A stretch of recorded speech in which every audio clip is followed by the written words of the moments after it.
എടാ this is ഇതിൻ എടാ അർജുൻ ദാസ് ലീഡ് റോളിൽ വന്ന കോൺസിറ്റി എന്ന് പറഞ്ഞിട്ടൊരു പടം ഞാൻ കണ്ട്. ഇത് നെറ്റ്ഫ്ലിക്സിലുണ്ട്. ഇത് വന്നിട്ട് കുറച്ച് ദിവസമായി. എനിക്ക് ഈ പടം ഒരു ഓക്കെ ഒരു എബോ ആവറേജ് ആ ഒരു റേഞ്ചായിട്ടൊക്കെ എനിക്ക് തോന്നിയുള്ളൂ.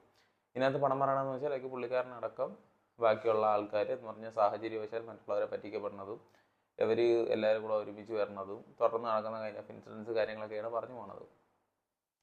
എനിക്ക് വലിയ ഒരു ഇതങ്ങ് തോന്നിയില്ല. എന്ന് വെച്ചാൽ സ്കാം പരിപാടിയൊക്കെയാണ് ഇതിനകത്ത് പറഞ്ഞു പോകണമെങ്കിൽ പോലും അങ്ങനെ കിടിയായിട്ടും തോന്നിയില്ല. ഇപ്പം അതുകൊണ്ട് തന്നെ ലോജിക്കിനൊന്നും പ്രസക്തിയൊന്നും ഇല്ല. പക്ഷെ എന്നിരുന്നാലും ചിലയിടത്ത് നോക്കുമ്പോഴേക്കും അത് എന്തോ ഒരു അങ്ങോട്ടൊരു മിസ്സിങ് ആയ ഒരു ഫീലൊക്കെ ഉണ്ട്. ഇതിൻ്റെ ഡയറക്ടർ വന്നിട്ട് എന്തോ ഡെബ്യൂ എന്തോ വേണം വ്യൂ പടം എന്നുള്ള രീതിയിൽ ഓക്കെ. പിന്നെ ജസ്റ്റ് ഞാൻ പറഞ്ഞില്ലേ ഒരു വൺ ടൈം വാച്ചിനൊക്കെ കണ്ടിരിക്കുക എന്നുള്ളതേ ഉള്ളൂ. പിന്നെ പെർഫോമൻസ് വൈസ് ആയാലും ലൈക്ക് എല്ലാവരും ഓക്കെ അങ്ങനെ ഭയങ്കര ഹിജോ എന്ന് പറയാനായിട്ടൊന്നും ഇല്ല. പിന്നെ കുമ്പളങ്ങി നൈറ്റ്സിലെ പുള്ളിക്കാരി അന്നാബെന്നാണ് ഇതിലെ ലീഡ് ഹീറോയിൻ. സോ അത്രേ ഉള്ളൂ. കൂടുതലൊന്നും ഇതിനെ പറ്റിയിട്ടൊന്നും പറയാനില്ല. പടം കണ്ടിട്ടുള്ളവരാണെങ്കിൽ നിങ്ങൾ ഒപ്പീനിയൻ പറയും. ഇപ്പോൾ നെറ്റ്ഫ്ലിക്സിലായാലും വന്നിട്ട് കുറച്ച് ദിവസമായല്ലോ. അപ്പോൾ അത്രേ ഉള്ളൂ. That's all about കോൺസിറ്റി.